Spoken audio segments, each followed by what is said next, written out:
The United States of America versus Raúl Castro, 29 years, one warrant. On May 20th, 2026, Cuba's own Independence Day, the United States Department of Justice did something that would have seemed impossible just a few years ago.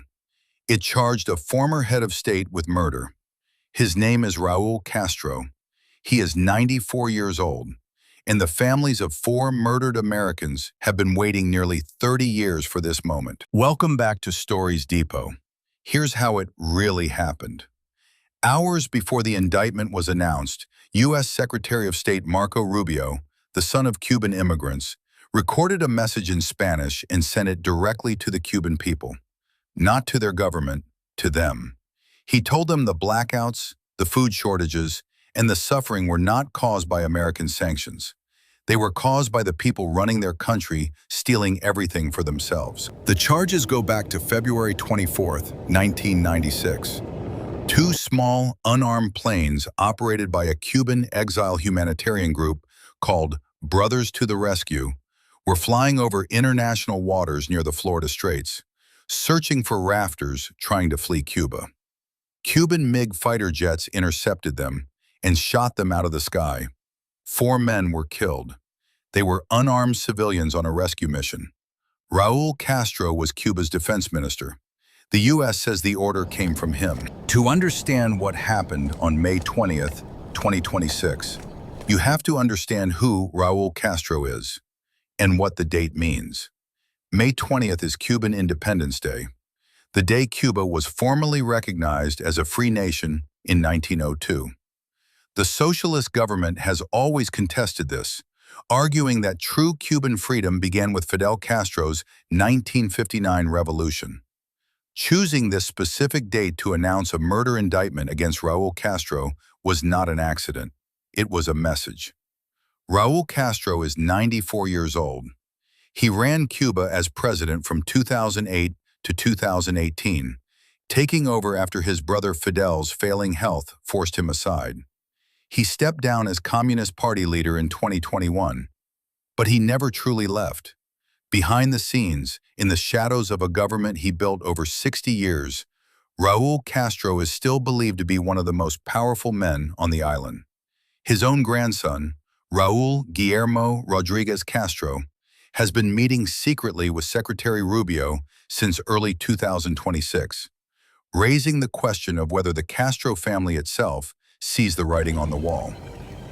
The indictment is connected to one of the most brazen acts of state violence in modern Cuban history. On February 24th, 1996, 4 members of Brothers to the Rescue were flying unarmed civilian aircraft in international airspace. Cuban MiG fighter jets scrambled, intercepted the planes, and shot them down. 3 were American citizens. 1 was a permanent U.S. resident. They were on a rescue mission, looking for rafters trying to cross the Florida Straits to freedom. For 29 years, their families waited. International courts condemned Cuba. The UN Security Council passed a resolution. The United States imposed additional sanctions.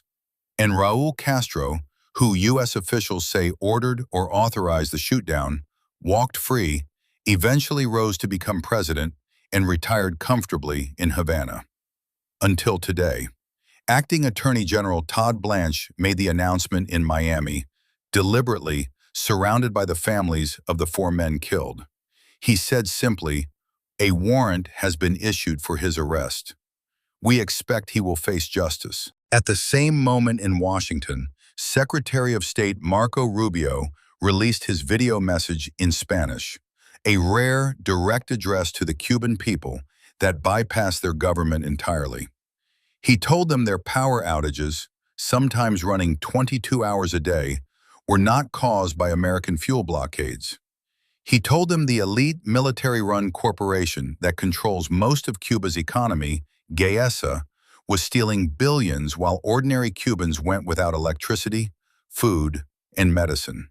He offered $100 million in food and medicine, not to the government, but directly to the Cuban people through the Catholic Church. And he offered something he called a new path. President Trump is offering a new relationship between the US and Cuba, Rubio said. A new Cuba where you, the ordinary Cuban, can own a gas station or a clothing store or a restaurant. It was a message designed not for diplomats.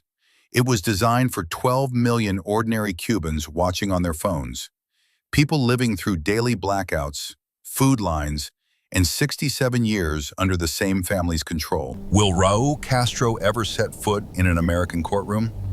At 94, living in a country with no extradition treaty with the United States, the honest answer is probably not. But that may not be the point. The point might be the date. The point might be the families in Miami who finally heard the words they waited 3 decades to hear. The point might be a message delivered in Spanish to 12 million Cubans who have lived under the same family's control for 67 years. Whatever comes next, nothing about Cuba and America looks the same as it did yesterday. The families of 4 unarmed men shot from the sky in 1996 finally got their day.